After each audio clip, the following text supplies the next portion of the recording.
Hey parents, Carmine here with your video review of Deus Ex: Mankind Divided. Just watch yourself, Clank. Deus Ex: Mankind Divided picks up a few years after the first game, Human Revolution. The basic thing you need to know to understand what's going on is that in this world there are people called augments, who are essentially cyborgs, and there are people who are called naturals that don't have any cybernetic or robotic parts in their bodies. At the end of Human Revolution, the augments all went crazy momentarily and ended up hurting a lot of people. Through no fault of their own, they basically got a computer virus. But as a result of that, the augments are ostracized from society. And I don't mean ostracized like, let's talk trash about the augments behind their back. I mean like, let's keep ourselves safe and force augments to live in special districts of the city, and then maybe send a bunch of them to special areas where the police have free reign to keep them in check without a trial because they're not people.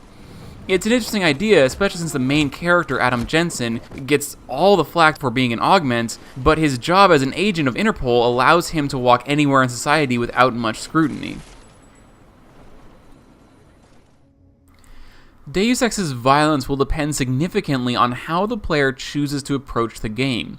The entire game can be completed without killing anyone, including the final boss. Players wishing to play this way can knock out enemies with tranquilizer rifles and stun guns, but it's far more common to take down enemies by grabbing them and subduing them with a few hard hits. These never produced any blood and never killed enemies. However, there are plenty of lethal weapons and takedowns which result in more blood but no gore. The only time when the violent content includes anything remotely like gore is when recapping the story from the previous game, which includes a brief scene where a character is forced to kill himself rather than give information to Adam. For the actual game content, though, even the lethal path is pretty tame. The blood from weapons is difficult to see even at close range. Now, no matter whether the player chooses to go lethal or non-lethal, the other mitigating factor is that for the most part, the player is going to engage in non-violent exploration and conversations, which significantly reduce the total amount of violent content in my non-lethal playthrough, and should do the same even for a lethal playthrough.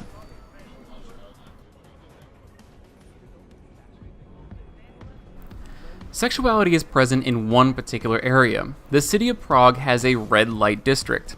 The player can never hire any sex workers, nor are there any sex acts portrayed, but there are strippers and prostitutes present in very little clothing, and certain conversations in this area can be, well, a bit risque.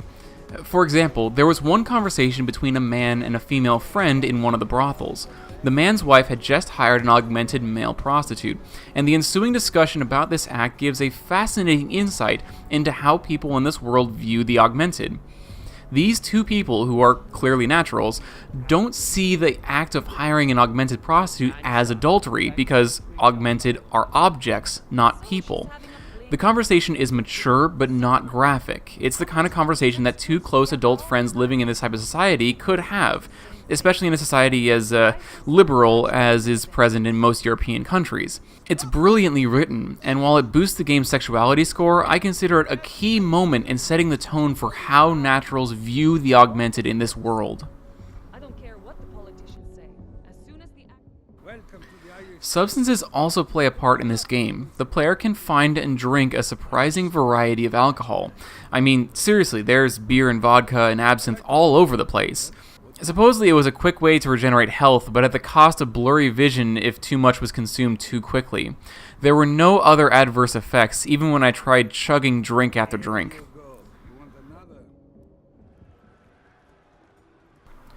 There are other substances aside from alcohol, but for the most part, these are just used for plot purposes. Neuropathy, a drug that the augmented require to keep their body from rejecting their modifications, is the only potential exception.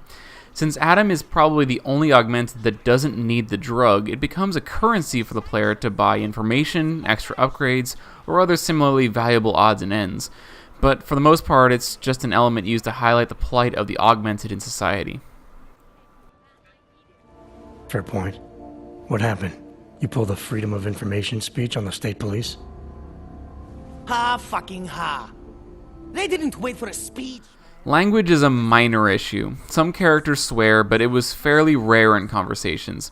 I didn't consider it to be a huge issue, but it is something to be aware of as you play. I'm a liability to Sam's dad.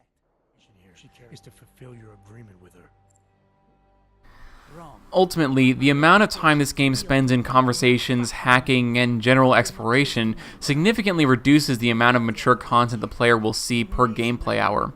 As a result, we gave this game a recommended age of 14 years old.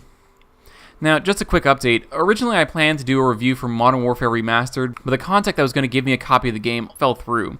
Unfortunately, while I really liked Infinite Warfare, when it comes to first-person shooters, I'm generally a PC guy, and Activision doesn't like putting PC games on sale. So I have a really hard time justifying spending $80 on a title, half of which I technically already own. So when I'm reviewing games, I really have to pick and choose my battles, and considering I've already reviewed both Infinite Warfare and Modern Warfare, it makes more sense to spend that money on games like Ghost Recon Wildlands, Mass Effect Andromeda, Horizon Zero Dawn, etc., etc. I still plan on making a video for Modern Warfare Remastered eventually because it was a great game and I want to revise my age recommendation for it, but for now it'll have to wait. That being said, since Hitman was the winner of this month's Patreon poll, that's up next, so look for that and more coming soon.